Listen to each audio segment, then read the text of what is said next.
शुक्लांबरधरं विष्णुं शशिवर्णं चतुर्भुजं प्रसन्नवदनं ध्याये सर्वविघ्नोपशान्तये। आदित्याय च सोमाय मंगलाय बुधाय च गुरुशुक्रशनिभ्यश्च राहवे केतवे नमः। ఓం శ్రీమాత్రే నమః।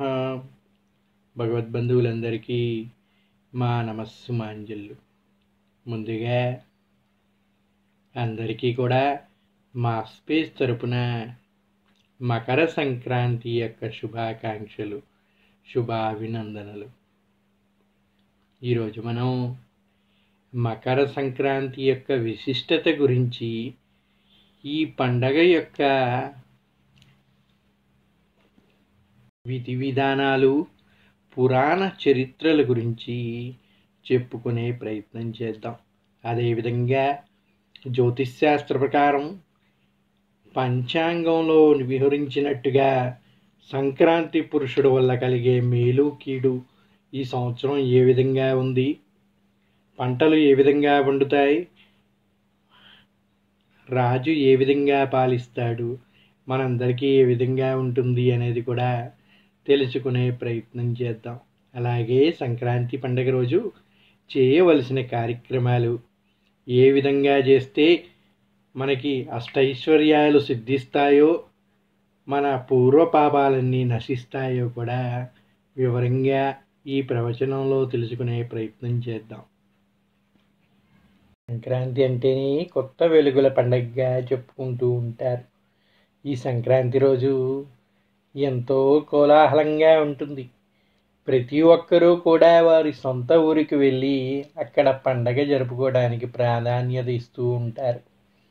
పల్లెటూరులో అయితే మరి ముఖ్యంగా సంక్రాంతి రోజున చక్కని ముగ్గులు, గొబ్బెమ్మలు పెట్టుట, గంగిరెద్దులు, బుడబుక్కల వాళ్ళు, ఇలా రకరకాల విన్యాసాలతో ఎంతో ఆహ్లాదకరమైన వాతావరణాన్ని కల్పిస్తూ ఉంటారు। అలాగే చక్కని రుచికరమైన పిండి వంటలు ఇంట్లో చేసుకొని ఆరగిస్తూ ఉంటారు, గాలిపటాలు ఎగరేస్తూ ఉంటారు। మరి ఇంత చక్కని పండగ యొక్క విశిష్టత గురించి మనం తెలుసుకోపోతే ఎలాగండి? సంక్రాంతి రోజున నదీ స్నానం అనేది చేస్తే ఎంతో పుణ్యం అని చెప్తూ ఉంటారు। ఎందుకయ్యా ఈరోజు ప్రత్యేకంగా నదీ స్నానం చేయమంటున్నారయ్యా అంటే, గంగని భూమికి తీసుకొచ్చిన భగీరథుడు సగరులకి శాప విముక్తి కల్పించిన రోజు ఈ రోజంట। సగరుల గురించి తెలుసు కదండి, వాళ్ళందరినీ కూడా భస్మీకృతుల్ని చేశారు। మరి వాళ్ళకి విముక్తి లభించాలి అంటే వాళ్ళు ఏదన్నా సాగరంలో వాళ్ళ భస్మాన్ని కలపాలి। అలా కలపాలంటే చక్కని పవిత్రమైన సాగరం కావాలని భగీరథుడు గంగ కోసం తపస్సు చేశాడంట। ఆ తపస్సుకు మెచ్చిన పరమేశ్వరుడు ఆ గంగాదేవిని భూమిపైకి తీసుకొచ్చాడంట। ఆ విధంగా జరిగిన ఆ గంగాదేవి భూమిపైకి వచ్చిన రోజు నేటి గనక ఈరోజు పవిత్రమైన స్నానాలని ఆచరిస్తూ ఉంటారు। మనం కానీ చూసుకుంటే ప్రతి సంవత్సరం కుంభమేళా కూడా ఈ సమయంలోనే జరుగుతూ ఉంటుంది। ఎందుకయ్యా అంటే గంగాజలం భూమిపైకి వచ్చిన రోజు కదండి। అంతటి పవిత్రమైన రోజున గంగా స్నానం ఆచరిస్తే సర్వ పాపాలు నశిస్తాయనే ఉద్దేశంతో చక్కగా ఈ రోజున గంగా స్నానం ఆచరిస్తూ ఉంటారు। మనలాంటి మామూలు వాళ్ళమే కాదండి, సాధువులు, ఋషులు అందరూ కూడా ఈరోజు నదీ స్నానానికై బయలుదేరి వస్తూ ఉంటారు। మరి అందరూ కూడా గంగా నదిలో స్నానం చేసే అవకాశం ఉండదు కదా। అటువంటి వాళ్ళు ఏమి చేయాలయ్యా అంటే, చక్కగా మీరు ఇంట్లో ఏ నీరైతే వస్తుందో ఆ నీరునే ముందుగా జపించి, గంగే చేముని చేవ గోదావరి సింధు నర్మదా కావేరి జలాస్మిన్ సన్నిధం కురు అని చెప్పి ఆ నీటిని అర్ఘ్యంగా అర్పించి దండం పెట్టుకొని, దానిలో ఒక 3 రేగిపళ్ళు వేసుకొని ఆ నీటితోటి కానీ స్నానం ఆచరిస్తే గంగా స్నానం, ఈ పవిత్ర నదుల యొక్క స్నాన ఫలం మీకు లభిస్తుంది అని చెప్పి పురాణాలు చెబుతూ ఉన్నాయి। అందుకని సంక్రాంతి రోజు మర్చిపోకుండా తెల్లవారుజామునే ఈ విధంగా మంత్రజపం చేసి స్నానం ఆచరించాలి అని చెబుతూ ఉంటారు। దేశం అనగానే పల్లెటూర్లు ఎక్కువగా ఉండేయండి. ఎక్కువగా కూడా భారతదేశం అంటేనే రైతు యొక్క పండగ జరుపుకోవటం అనేది ఇక్కడ విశిష్టత. రైతులందరూ ధాన్యం పండించడం అనేది అతిపెద్ద కార్యక్రమంగా చేస్తూ ఉంటారు భారతదేశంలో. అటువంటి భారతదేశంలో సంక్రాంతి పండగ మరింత విశిష్టంగా ఎందుకు జరుపుకుంటారయ్యా అంటే, ఇంటికి ధాన్యం వచ్చే రోజంట సంక్రాంతి రోజు. ఇప్పటిదాకా ఏదైతే పంటలు పండాయో ఆ పంటలందరినీ కూడా అన్నిటినీ కోసి ఆ ధాన్యాన్ని అన్నిటినీ కూడా ఇంటికి తీసుకొచ్చుకుంటారంట.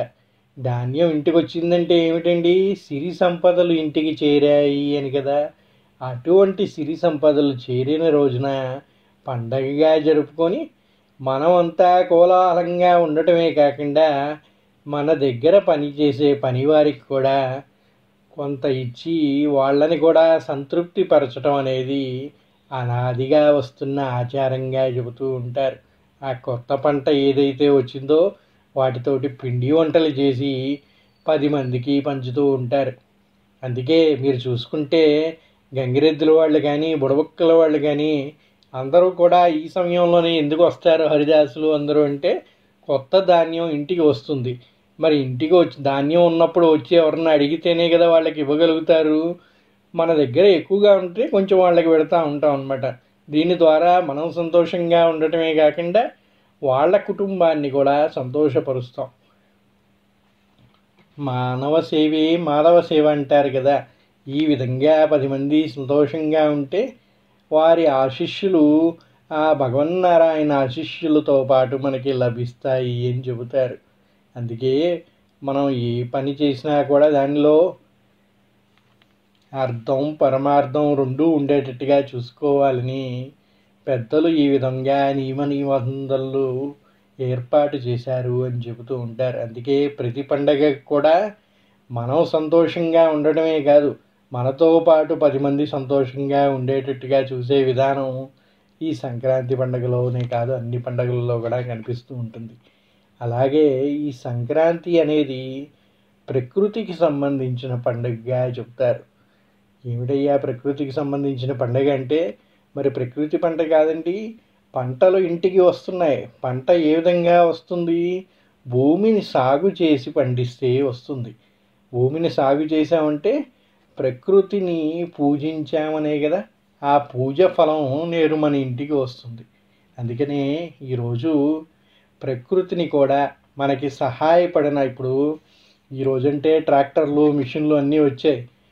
కానీ ఆ కాలంలో మనకి అన్నీ కూడా ఆవులు ఎద్దుల ద్వారానే వ్యవసాయం చేసేవాళ్ళు. అటువంటి వాళ్ళు ఏం చేసేవాళ్ళు అయ్యా అంటే, ఈరోజు ఇంతకాలం మనకి సహకరించి సాయపడిన వాటిని కూడా పూజించి చక్కగా వాటికి కావాల్సినవన్నీ ఏర్పాటు చేసేవాళ్ళు అనమాట. ఆ విధంగా ప్రకృతిని కూడా పూజించేవాళ్ళంట. చక్కగా కొబ్బరికాయలు కొట్టి పూజ చేసి పొలి వేసి పంట ఇంటికి తీసుకొచ్చేసి చక్కగా పరమాన్నాలు ఇవి వండుకొని మనం తినటమే కాకుండా గోపూజ కూడా నిర్వహించేవాళ్ళంట.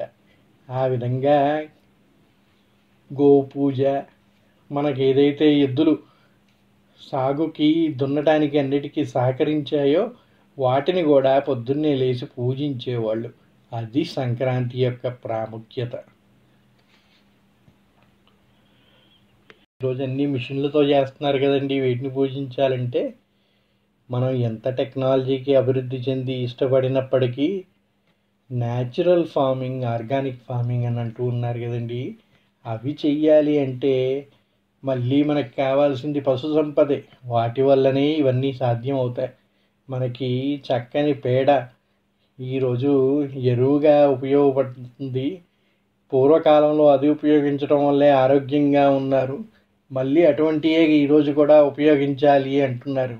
మరి అటువంటివి ఉపయోగించాలంటే పశువుల్ని కాపాడుకోవాల్సిన అవసరం ఎంతో ఉంది. కనుక ప్రతి ఇంటికి ఒక గోవు ఉండేలాగా చూసుకోవాలి. ఇటువంటి సందర్భాల్లో వాటిని పూజించాలి అని చెబుతూ ఉంటారు. ముఖ్యమైనది ఏమిటయ్యా అంటే, ఇది సూర్యుడిని ఆరాధించే పండగగా చెబుతారు సంక్రమం అనేది. ఏమిటయ్యా అంటే, మకర సంక్రమం అనేది ఏ విధంగా ఏర్పడుతుందంటే, ప్రతి సంవత్సరం కూడా ప్రతి నెలకి ఒక సంక్రమణం జరుగుతూ ఉంటుంది. వాటిని ప్రతి నెలలో వచ్చే మాస సంక్రాంతిగా చెబుతూ ఉంటారు. కానీ ఈ సంక్రాంతి యొక్క ప్రత్యేకత ఏమిటయ్యా అంటే, మనకి దక్షిణాయనం ఉత్తరాయణం అని 2 కాలాలు ఉన్నాయి. దేవుడు నిద్రించే సమయం ఏమిటయ్యా అంటే, మనకి ఒక సంవత్సరం ఆయనకి ఒక రోజుగా చెబుతారు. మరి ఒక రోజులో 6 నెలలు పగలు 6 నెలలు రాత్రిగా విభజిస్తే దాన్ని 2 ఆయనాలుగా చెప్పారు జ్యోతిష్ శాస్త్రంలో. ఒకటి దక్షిణాయనం, రెండోది ఉత్తరాయణంగా. దక్షిణాయనం కాలం అంతా కూడా నిద్రించిన ఆ నారాయణుడు ఉత్తరాయణ కాలంలో లెగిసి మేలుకొని అందరికీ మంచి జరిగేటట్టుగా చూస్తూ ఉంటాడంట. సృష్టి స్థితి లయకారులు లేకుంటే ఏది జరగదు కదండి. మరి వారి అనుగ్రహం మనకి లభించాలంటే ఈ ఉత్తరాయణ పుణ్యకాలంలో వారి ఆశీస్సులు పొందాలి అని చెబుతారు. అదేవిధంగా ఈ రవి మకర రాశిలో ప్రవేశించినప్పుడు వచ్చే మకర సంక్రమణం వల్ల ఈ మకర సంక్రాంతి అనేది ఏర్పడుతుంది అంటారు. ఏమిటయ్యా దీని ప్రత్యేకత అంటే, ఇప్పటివరకు దక్షిణాయనంలో ఉన్న సూర్యుడు ఇప్పుడు ఉత్తరాయణంలో ప్రవేశించగానే సూర్యగమనం అనేది ఉత్తర దిశగా మారుతూ ఉంటుంది అంటారు. దీనివల్ల ఇప్పటివరకు చలితో బాధిస్తున్న రకరకాల క్రిమి కీటకాలతో వ్యాధుల భయంతో బాధపడుతున్న జనులందరికీ కూడా ఉపశమనం లభించి చక్కని వేడి వల్ల మళ్ళీ పంటలు అన్నీ బాగా పండి ఆరోగ్యాన్ని ప్రసాదించే మాసంగా చెబుతారు. అందుకనే సూర్య భగవానుడు ప్రత్యక్ష భగవానుడు కనుక పొద్దున్నే స్నానం ఆచరించేటప్పుడు సూర్యునికి అర్ఘ్యం తప్పకుండా అర్పించాలి. రోజు అర్పించినా అర్పించకున్నా ఈ సంక్రాంతి రోజు సూర్య నమస్కారం అనేది చేసుకోవాలని చెబుతూ ఉంటారు. మరో విశేషం, ఈ సంక్రాంతి రోజు అనేది మన పూర్వీకులను పూజించడం అనేది ఒక ఆచారంగా వస్తుంది. మనం చెప్పుకున్నాం కదండి, భగీరథుడు గంగని భూమికి చేర్చింది ఎందుకండి, వాళ్ళ పూర్వీకులైన సగరులకి విముక్తి కల్పించడం కోసం అని చెప్తారు. మరి అలాగే మనందరూ కూడా మన పితృదేవతలకు విముక్తి కలగాలని, వాళ్ళకి స్వర్గప్రాప్తి లభించాలి అని కోరుకుంటూ ఈరోజు పెద్దలకి పితృదేవతలకి పిండ ప్రదానాలు ఏమన్నా చేయాలన్నా తర్పణాలు పెట్టాలన్నా ఈరోజు పెడుతూ ఉంటారంట. అదేవిధంగా పెద్దల్ని ఈరోజు స్మరించుకొని వాళ్ళని కూడా పూజించుకుంటే మన కుటుంబం అంతా కూడా సంతోషంగా ఉంటుంది అని చెప్తూ ఉంటారు. సంవత్సరానికి ఒక మారు వాళ్ళ తిథి రోజు పితృదేవతలకి తర్పణాలు చేయలేని వారు ఎవరన్నా ఉంటే వారు ఈ మకర సంక్రాంతి రోజు చేయటం వల్ల పూర్వీకులకందరికీ కూడా చక్కని శుభం చేకూరుతుందంట. వాళ్ళకి స్వర్గప్రాప్తి లభిస్తుందంట. అలా లభించటం వల్ల వాళ్ళ ఆశీస్సులతో మనకి కూడా ఆయురారోగ్యాలు కలుగుతాయని పండితులు చెప్తూ ఉంటారు.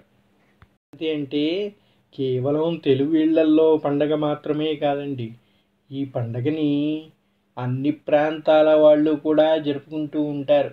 మన దేశం మొత్తం కూడా సంక్రాంతిని వివిధ రకాల పేర్లతోటి జరుపుకుంటూ ఉంటుందండి.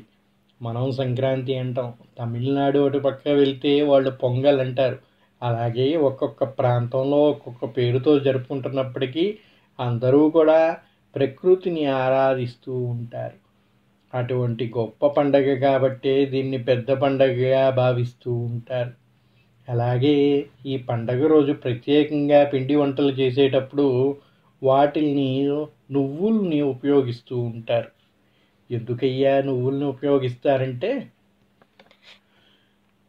నువ్వులని శనిదేవునికి రూపంగా భావిస్తారు. చాలా ప్రాంతాల్లో సంక్రాంతి సమయాల్లో నువ్వులని తప్పనిసరిగా వినియోగిస్తారు. నువ్వులు వాడకం వెనుక కొన్ని ఆరోగ్య రహస్యాలు కూడా ఉన్నాయని చెబుతూ ఉంటారు. ఏమిటి అంటే, ఇప్పటివరకు చలితో బాధిస్తున్న మన శరీరానికి కొంత వేడి చేకూరితే వచ్చే ఉత్తరాయణ కాలంలో ఆ వేడిని తట్టుకునే శక్తి మనకి లభించి ఆరోగ్యం ప్రాప్తిస్తుందంట. మరి ఆ వేడి ఎందులోంచి వస్తుందయ్యా అంటే అది నువ్వుల నుంచి వస్తుంది కనుక ఈ కాలంలో మనం తినే వంటకాల్లో నువ్వుల్ని వినియోగించాలి అని చెప్తారు. ఆ విధంగా మామూలుగా తినమంటే తినరు కనుక ఈ చేసే ప్రసాదాల్లో కానీ పిండి వంటల్లో కానీ నువ్వుల్ని వినియోగించాలి అని చెప్పి పెద్దలు ఒక నియమంగా ఏర్పాటు చేశారు. అలాగే ఈరోజు రకరకాల ముగ్గులతో లోగిళ్ళ ముందు దర్శనమిస్తూ ఉంటాయి. రంగురంగుల రంగపల్లికలు మనస్సుతో ప్రశాంతంగా ఉంచుతాయి. గాలిపటాలు, గొబ్బిళ్ళు ఇలా సంక్రాంతి ఎన్నో పాటిస్తూ ఉంటారు. మరి సంక్రాంతి రోజు అందరూ కూడా గాలిపటాలు ఎగరేస్తున్నారు. ఈ మధ్యలో కైట్ ఫెస్టివల్స్ అని జరుపుకుంటూ ఉన్నారు. ఎందుకయ్యా ఇది జరుపుకుంటూ ఉన్నారు, ఇది కొత్తగా వచ్చిందా అంటే కాదంట. ఈ గాలిపటాలని ఎగరేయటం అనే సాంప్రదాయం అనేది ఈరోజు ప్రారంభమైంది కాదు అంటారు. పురాణాల ప్రకారం శ్రీరాముడు మకర సంక్రాంతి పండగ రోజున ఆకాశంలో ఒక గాలిపటాన్ని ఎగరవేశాడంట. అలా రాముడు ఎగరేసిన గాలిపటం ఇంద్రలోకానికి చేరిందని అప్పటి నుంచి ప్రతి సంవత్సరం మకర సంక్రాంతి రోజున పండగ రోజున గాలిపటాలని విధిగా ఎగరవేయటంగా ప్రారంభిస్తూ ఉంటారు. ఎందుకయ్యా ఎగరవేశారంటే ఇంద్రుడికి సంతోషాన్ని తెలియజేస్తూ సందేశాన్ని పంపించాడంట శ్రీరాముడు. ఇంతకాలం మాకు చక్కని పంటలనిచ్చి అందరినీ కాపాడావు కదా, అందుకని శుభాకాంక్షలు తెలుపుతూ సంతోషాన్ని వ్యక్తం చేస్తూ ఒక గ్రీటింగ్ కార్డ్ లాగా ఈ గాలిపటాన్ని శ్రీరాముడు ఎగరేస్తే అది ఇంద్రలోకానికి చేరిందంట. దాన్ని సూచికగా ఈనాటికి కూడా సంక్రాంతి పండగ రోజు గాలిపటాలని ఎగరేయటం అనేది ఒక ఆచారంగా వ్యవహరిస్తూ ఉన్నారు. సంక్రాంతి పండగ రోజు మన తెలంగాణ, ఆంధ్రాలోనే కాకుండా గుజరాత్, మహారాష్ట్ర ఇలాగా అనేక ప్రాంతాల్లో ఈ గాలిపటాలను అనేది ఎగరేస్తూ ఉంటారు. విశేషం ఏమిటి అంటే ఈ పండగ పూట చలి ఎక్కువగా ఉంటుంది కదండి. ఆ సమయంలో ఉదయాన్నే గాలిపటాలు ఎగరేయటం వల్ల సూర్యకిరణాలు మన శరీరాన్ని తాకుతాయి. భోగి రోజు ముందు రోజంతా కూడా భోగి మంటలు వేసుకొని ఉంటారు కదండి. దానితోటి కొంత క్లైమేట్ చేంజ్కి అలవాటు పడటానికి ముందుగా ఈ భోగి మంటలు అనేది సహకరిస్తాయి. ఆ తర్వాత కొద్ది కొద్దిగా మన శరీరం ఈ వేడిని అలవర్చుకోవడం కోసం ఈరోజు గాలిపటాలు ఎగరేయటం వల్ల ఆ ఎండ మనకి తగిలి మన శరీరం అనేది ఉష్ణస్థితికి కావాల్సిన విధంగా సరిచేసుకోవడానికి ఉపయోగపడుతూ ఉంటుందంట.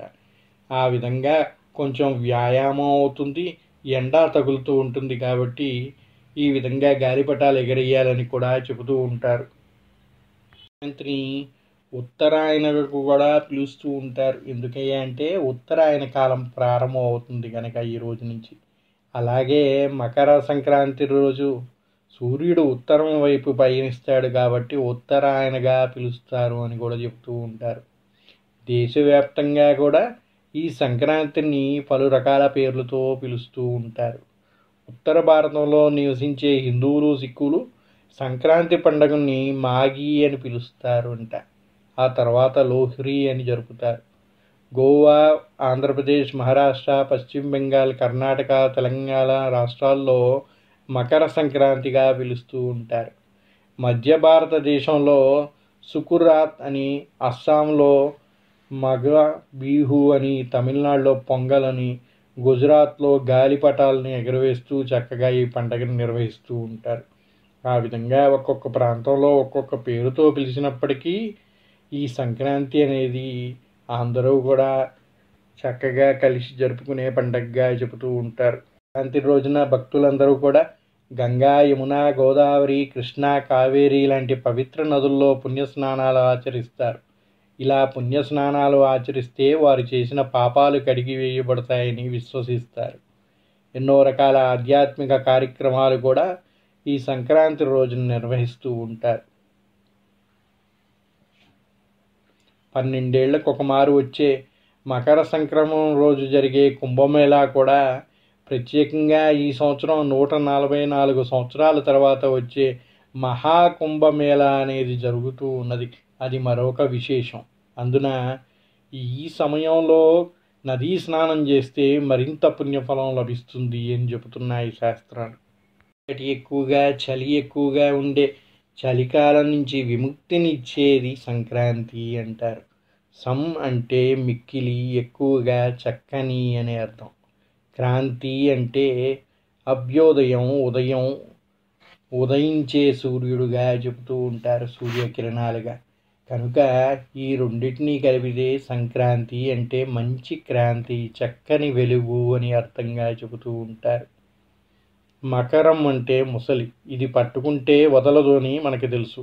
కానీ మానవుని యొక్క ఆధ్యాత్మిక మార్గానికి అడుగడుగునా అడ్డు తగులుతున్న మోక్ష మార్గానికి అనుసరణ చేయటమే ఇది అందవేసిన చెయ్యి. అందువల్ల ఈ మకర సంక్రమణ పుణ్యదినంలో దీని బారి నుండి తప్పించుకునేందుకు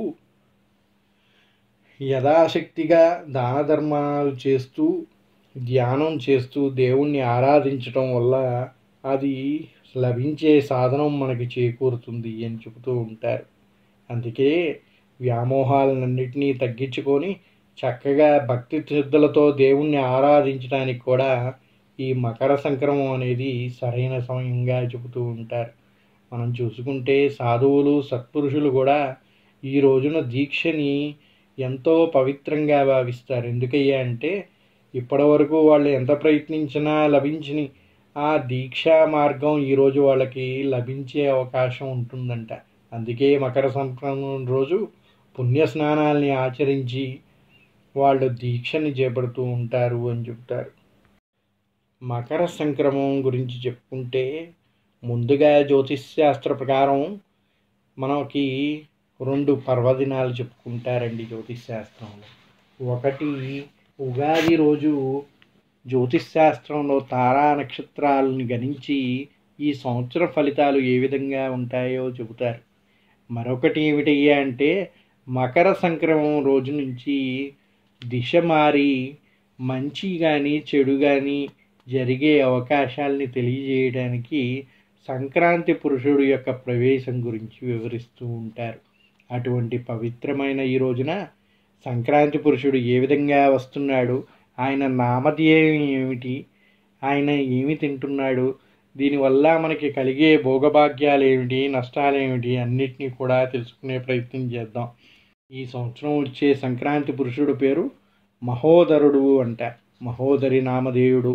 పెద్ద పులి వాహనంతో శ్రీ క్రోధినామ సంవత్సర పుష్యబహుళ పాడ్యమి మంగళవారం మధ్యాహ్నం పుష్యమీ నక్షత్రయుక్త వృషభ లగ్నమందు అనగా 14/1/2025 తేదీన మధ్యాహ్నం 2:30 రవి మకర రాశి యందు ప్రవేశించినప్పుడు ప్రవేశిస్తున్నాడు అని చెప్తారు. ఈ మకర సంక్రమణ సమయం ఏదైతే ఉన్నదో ఈ సమయాన్ని బట్టే మన పండగ ప్రారంభం అవుతుంది అని చెప్తారు. ఇక ఈ మహోదర నామధేయుడు అవటం వల్ల వైశ్యులకి, దొంగలకు అరిష్టమంట. అంటే వైశ్యులు ఏం చేస్తారండి, వ్యాపారాలు చేస్తూ ఉంటారు. అటువంటి వాళ్ళకి, కొంచెం దొంగలకి ఈ నామం వల్ల అరిష్టము అని చెప్తున్నారు. పెద్ద పులి వాహనం మీద వస్తున్నాడు కనుక మృగములు, జంతువులకి నష్టం జరుగుతుందంట. పెద్ద పులి ఏం చేస్తుందండి, చిన్న జంతువులు ఏది కనిపించినా కూడా వాటిని తినేస్తూ ఉంటుంది. అందువల్ల పెద్ద పులి వల్ల ఎవరికి నష్టం అయ్యా అంటే చిన్న జంతువులకి. అందువల్ల మృగ సంపదకు, జంతువులకి కొంచెం నష్టం అని చెప్తూ ఉన్నారు. ఆయన బిల్వ స్నానం చేస్తున్నాడంట. దానివల్ల శుభకార్యములు మంచి జరుగుతాయని చెప్తున్నారు. ఇలాగే చూసుకుంటే ఈ మహోదరుడు అనేవాడు ఎర్రని వస్త్రం ధరించుకొని వస్తున్నాడంట. ఎర్రని వస్త్రం రోగానికి సూచిక కనుక రోగబాధలు, మానసిక సమస్యలు కలుగుతాయని చెప్తున్నారు. ఆయన తిలాక్షతలను ధరించుకొని వస్తున్నాడంట. నువ్వుల పంటకి కొంచెం నష్టం అని, నూనెల ధరలు పెరుగుతాయని చెప్తున్నారు. ఎర్రని గొడుగు ధరించటం వలన యుద్ధములు, కొట్లాటలు ఎక్కువగా ఉండే అవకాశం ఉంది. జాజి పుష్పధారణ చేశాడంట. దానివల్ల సౌఖ్యప్రదమైన కీర్తి ప్రతిష్టలు పెరుగుతాయని చెప్తున్నారు. మత్స్యాభరణ ధారణ వల్ల శుభములు కలుగుతాయంట. వెండి పాత్రమునందు భుజిస్తున్నాడంట. దానివల్ల వెండి ధర పెరుగుతుంది అని చెప్తున్నారు. వాయు స్నానం భుజించడం వల్ల పాడి పశువులకి నష్టం, బియ్యం ధరలు పెరిగే అవకాశం ఉంది. అరటిపండు తినటం వలన పండ్ల తోటలకు కొంత నష్టం అంట. ఆయన బిండి ఆయుధం ధరించి వస్తున్నాడంట. దీనివల్ల పశువులకి, జంతువులకి కొంత నష్టం అంట. క్రోధముఖం వల్ల జన నష్టం కూడా సంభవిస్తుంది అంటారు.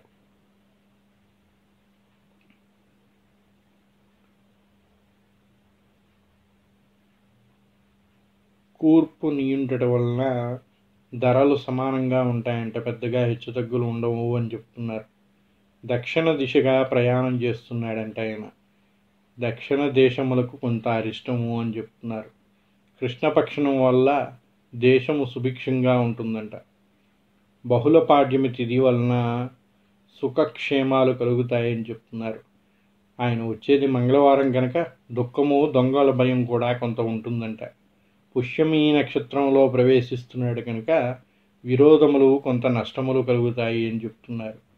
వృషభ లగ్నం వలన సుఖ దుఃఖములు, మధ్యాహ్న భోజనం అగుట వలన కొంత బ్రాహ్మణులకు కొంత అరిష్టంగా చెప్తూ ఉన్నారు. ఇప్పుడు మనం చెప్పుకున్న ఈ సంక్రాంతి పురుషుని యొక్క లక్షణాలు ఏవైతే ఉన్నాయో ఇది ఎవరికి వారు వర్తింపజేసుకోవాల్సింది కాదండి. జ్యోతిష్ శాస్త్రం ఏమి చెబుతుందయ్యా అంటే సంవత్సర ఫలితాలు ఏవైతే వస్తాయో అవి రాజుకి, రాజ్యానికి చెందినవిగా చెప్తారు. అంటే మనం ఉన్న దేశానికి సంబంధించినవి కనుక ఇది ఎవరికి వారు అన్వయించుకోవాల్సిన అవసరం లేదు. ఏ విధంగా ఉంటుంది ప్రపంచం, ఏమేమి జరుగుతాయి మార్పులు అనేవి సూచికగా మాత్రమే ఈ సంక్రాంతి పురుషుడు చెప్తున్నాడు. వీటి వల్ల కొంత మనకి ఎఫెక్ట్ తగలొచ్చు, కానీ అందరికీ ఒకేలా ఉంటుందని ఎవరు చెప్పరు. శాస్త్రం ఎప్పుడూ కూడా ఒక వ్యక్తికి ఈ విధంగా ఉంటుందని ఎప్పుడూ కూడా చెప్పలేదండి. జ్యోతిష్ శాస్త్రం ఏమి చెప్పిందయ్యా అంటే ప్రకృతిలో మార్పులు ఏ విధంగా సంభవిస్తూ ఉంటాయి, ఏ విధంగా వాటి వల్ల మనుషులకి ఇబ్బందులు కలుగుతాయి, ఏ విధమైన పంటలు పండుతాయి, ఏ విధమైన నష్టాలు సంభవిస్తాయి అని మాత్రమే చెప్తుంది. వాటి వల్ల మనం కొంత ఎఫెక్ట్ అవుతాం, కాకపోతే అందులో ఉన్నట్టుగా మనకి జరుగుతుందని దినఫలాలని, వారఫలాలని, మాస ఫలాలని జ్యోతిష్ శాస్త్రాన్ని ఒక వ్యాపారంగా చేసి వాటిపైన ఉన్న నమ్మకాన్ని కోల్పోయేలాగా చేస్తున్నారు కొంతమంది. యాక్చువల్గా జ్యోతిష్ శాస్త్రం అనేది ఎవరికి వాళ్ళకి విడిగా చెప్పే శాస్త్రం కాదండి. అలా ఒకప్పుడు ఉండేదంట, కానీ ఆ శాస్త్రం మనకి అదే విధంగా అంది ఉంటే ఈరోజు వీళ్ళు చెప్తున్నట్టంతా జరిగేదేమో. కానీ జ్యోతిష్ శాస్త్రం అనేది ప్రకృతి ధర్మం ప్రకారం మాత్రమే మనకు అందినందువలన ఎవరికి వాళ్ళకి ఇండివిజువల్ హారోస్కోప్స్ అనేది 100% ఎఫెక్టివ్నెస్ అనేది ఎక్కడా లేదండి. కాకపోతే జ్యోతిష్ శాస్త్రంలో చెప్పినట్టుగా వానలు పడుతూ ఉంటాయి. మీరు ఎప్పుడైనా చూసుకోండి, సంవత్సర ఫలాలు చెప్పినప్పుడు ఉగాది రోజు చెప్పినట్టుగానే వర్షాలు పడుతూ ఉంటాయి, ఉగాది రోజు చెప్పినట్టుగానే పంటలు పండుతూ ఉంటాయి, ఉగాది రోజు చెప్పినట్టుగానే వరదలు వస్తూ ఉంటాయి. కానీ ఉగాది రోజు మీ నక్షత్రాన్ని బట్టో, మీ రాశిని బట్టో చెప్పే జాతకం అందరికీ ఒకేలాగా జరగదు. అది గమనించండి. ఎందుకంటే ఇది సాధారణంగా అందరికీ కలిపి ఏ విధంగా ఇప్పుడు ఒక సమూహంలో ఉన్న వాళ్ళందరికీ ఏ విధంగా ఉంటుంది అని చెప్తారు అంతే తప్ప సమూహంలో ఉన్న ప్రతి ఒక్కరికి ఒకేలాగా ఉండాలని లేదండి. ఒక చేతి వేళ్ళు అనేవి అన్నీ సమానంగా ఉండవు. ఒకళ్ళకి మంచి జరగచ్చు, ఒకళ్ళకి చెడు జరగచ్చు. అంత మాత్రాన ఈ శాస్త్రం తప్పు అనుకోవడం తప్పు. ఎందుకంటే అది మీ వేళ్ళకి చెప్పలేదు, మీ చేతికి దొరికే పని మాత్రమే చెప్పింది. ఏ ఏళ్ళకి ఎంత భారం పడుతుంది అనేది ఎక్కడా కూడా జ్యోతిష్ శాస్త్రంలో వివరించలేదు. కనుక మన అందరికీ ఏ విధంగా ఉంటుంది అనేది ఒక కామన్ ఫ్యాక్టర్ మాత్రమే జ్యోతిష్ శాస్త్రంగా భావించాలి. సర్వే జనా సుఖినో భవంతు. అందరూ కూడా చక్కగా సుఖ సంతోషాలతో ఆయురారోగ్యాలతో తొలతూగాలని, ఆ భగవద్జ్ఞానంతో అందరికి కూడా సుఖ సంతోషాలు, శాంతి కలగాలని మనసారా ప్రార్థిస్తూ స్వస్తి. ఓం నమః శివాయ. ఓం నమో నారాయణాయ. ఓం శ్రీమాత్రే నమః.